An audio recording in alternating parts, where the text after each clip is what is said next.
Thanks for watching this video, The Dirty Secrets of Sexual Healing.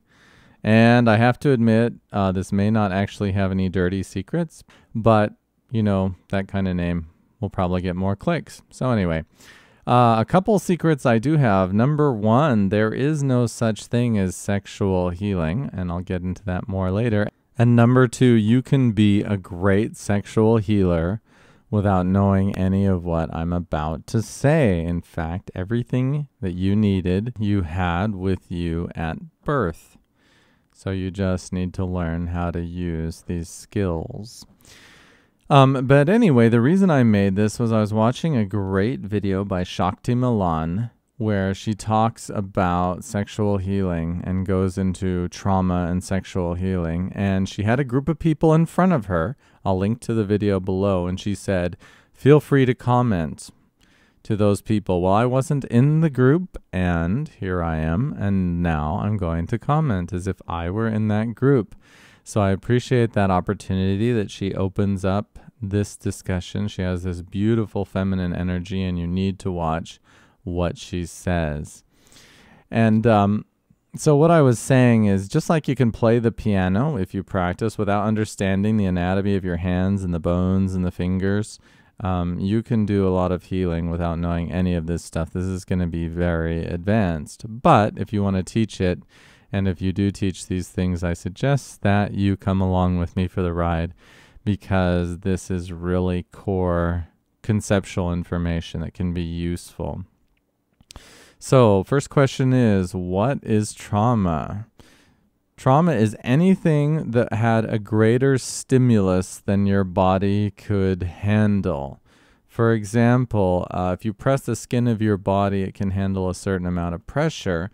But if you have a knife and you press too hard, you're going to cut your body. As soon as you cut your body, as soon as the effect is not instantly removed when you remove the implement, then you have trauma. So if you have a hammer and you hit your body in a way that has lasting effects, that's trauma. If you cut yourself, then you have trauma. Trauma is simply the Greek word for wound, and it means too much of a stimulus. So certain stimuli can be processed quickly, and other larger stimuli, such as the wounds from the previous examples, cannot be processed quite so quickly, and then they have to actually heal. So that's why they're called trauma. Well, what is mental emotional trauma? Basically, your mind is the part of the body that handles a great deal of your decision making, and physical trauma or emotional trauma or sexual trauma, the only difference in the word is what part of your body needs to resolve and process. How long does it take the healing process to happen? So mental, sexual, emotional trauma, you can't necessarily see it on the outside, although she does discuss, and I want to discuss as well, the ways that you can tell trauma has happened. But we want to talk about when you have too much of a stimulus through one of your senses, meaning your eyes, your ears, what you see, what you hear and process. Rarely your nose, your mouth. Those are not typically what we think of when we have trauma, but it can definitely happen, especially as the mouth is part of the skin or the skin. So something that goes onto you or into you in a way that it leaves behind some processing that needs to be done in the psyche, for which there was insufficient time and space to do it at the time of the incident. So now we have physical trauma, which, you know, you go to a hospital or you put a Band-Aid on that to heal that, and emotional, mental trauma, which can also have sexual connections. And now the question is, what is sexual trauma? Well, the way I look at it now is that sexual trauma is not any different than any other kind of trauma. We can say that's trauma that involves the genitals, but it might not involve the genitals. Somebody could say something to you that caused what some people would call sexual trauma. and the genitals weren't involved. Someone can invade your energy or get very close to you in a way that you can't handle, that's too much of a stimulus. That could be considered sexual trauma, and yet that wasn't genital either. So actually, there is no such thing as sexual trauma, different than any other type of emotional or mental trauma. It comes in through the senses, just like any other emotional trauma, such as someone dying, and it has to be processed in the same way. The only difference is that in our society, we treat sex and sexuality like it's this different thing, like it's somehow not connected to the normal rest of the body. So that's why we have to say sexual trauma in order to get rid of the shadow around it for actual processing when we're dealing with sexuality. Otherwise, therapists and healers and doctors don't deal with as if it were just another part of the body. Some people say, well, sexual trauma is more intense than other types of trauma, but what's worse, losing a foot or being raped? You know, it depends on who the person is, what the experience is, how that affects their life. You just can't say sexual trauma is a different kind of trauma, I believe. Again, it comes from our society and how we view sexuality as something kind of separate from the rest of our lives, which it really isn't. And the good news is anything that applies to healing any form of emotional trauma or mental trauma can be applied to sexual trauma as well. Mental trauma, for this definition, is any stimulus that was too much, that the conceptual framework becomes blocked. So solving problems is not done according to the easy, smooth way that we can actually work with our minds. Emotional trauma means that our feelings are such that this problem-solving or action process is blocked because of powerful feelings that are connected to a past incident. So now we've covered trauma, sexual trauma or lack thereof, mental trauma, and emotional trauma. Now, one of the secrets about sexual healing. Sexual healing is simply a type of healing which does not limit itself to society's ideas and structures about what is appropriate and inappropriate. All right, I'll say that again. Sexual healing is simply a type of healing that does not limit itself to society's structures or ideas about what is appropriate and what is inappropriate. We don't treat wounds or invasion of genitals any differently than we would the rest of the body.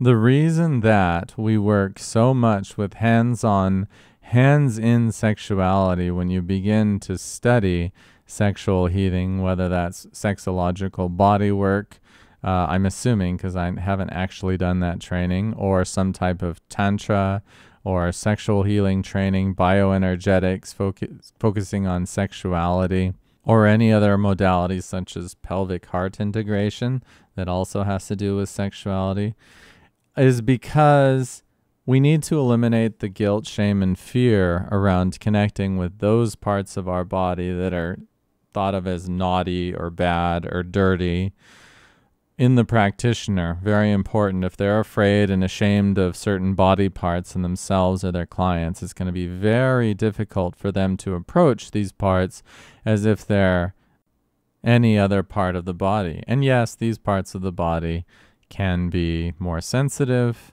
and hold a lot of energy and information, but still we approach them the same way as we would a hand that was having trauma or a nose or anything else. So once you've gotten rid of that fear and that shame and that guilt, then you don't have to concentrate on working with the genitals or the anal area as much when you're doing sexual healing. You just have to get rid of your shadow and fear around it. Another wonderful question that Shakti Malan asked: how do you know that mental or emotional or sexual trauma has happened. And there were a lot of great answers on the video. And I will tell you what my answer is, because something in life is not how you want it to be. You know there is unresolved trauma because something in your life is not how you want it to be, and you haven't been able to change it. In other words, if you have something you want to change, normally we can look at it, we can evaluate what we're doing, we can try different things. Eventually we find a different way to do it, and the problem is solved. If there's a trauma that's unresolved around this, then we won't be able to do that. We will be somehow blocked, meaning we're staying in relationships that don't serve us, or we're in a job that isn't giving us what we want, or we're relating to people that we don't actually want to relate to, or in ways we don't enjoy. And if this goes on for a while, then they're all signs that there's unresolved trauma. I'll give you an example. When children learn to walk, so they try to balance, they try to walk, they're using their muscles in new ways, and then they fall down. And they say, that didn't work, and they try again, and then they fall down. And they keep doing this until they're able to walk. However, if a child was traumatized, let's say the child was beaten every time it tried to walk, that child might stop trying to walk. And even after the perpetrator of that abuse was gone, the child still might never try to walk, because the memory of something happening so painful and stressful, connecting with trying to overcome a barrier to getting its needs met, would be deeply connected to the survival instincts, and that's what your mind and your emotions do. First of all, they keep you alive.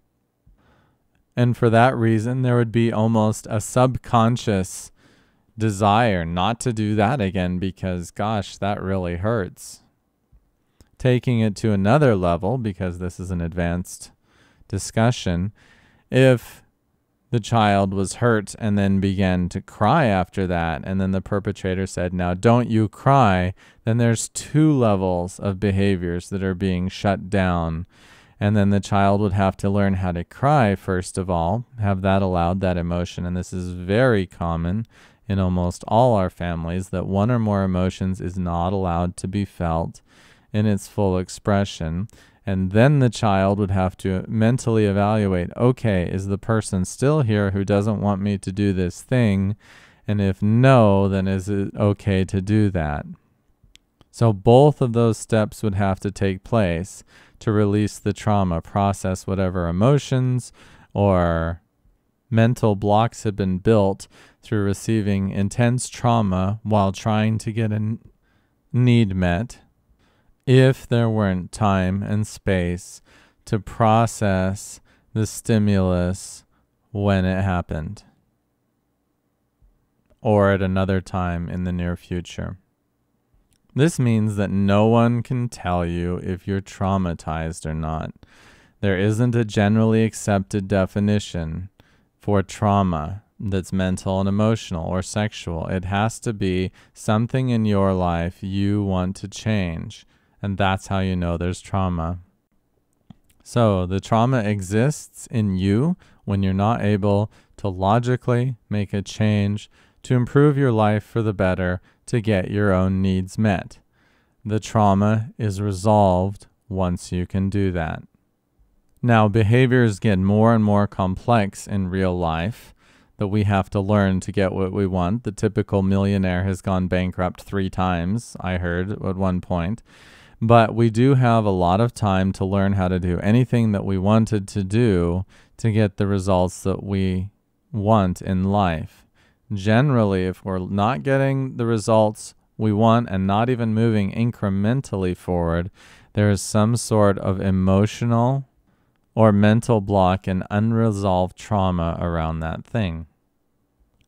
These traumatic wounds can be very difficult to discover because they're built around something that the dominant culture that you were raised in, whether that's your family, your religion, or just your country or society or your neighborhood even, that your dominant culture considers normal. If they consider it normal to hit and beat children, then to release that trauma, even as an adult, you don't just have to see that a perpetrator is not there anymore, but you're going to have to confront your entire societal structure that's telling you something else, which in itself is a very difficult and perhaps traumatic experience. That's enough for this part. The talk did go further, and there's more stuff that needs to be said, but I think these are pretty complex concepts already. So I will leave it there and see what resonates. If you have any comments, please let me know. Leave them below, or you can email them to me at the website. I'll put my website in the description. And I hope that this was an interesting conversation for you about trauma, sexual trauma, and sexual healing. This has been Ryan Auroch.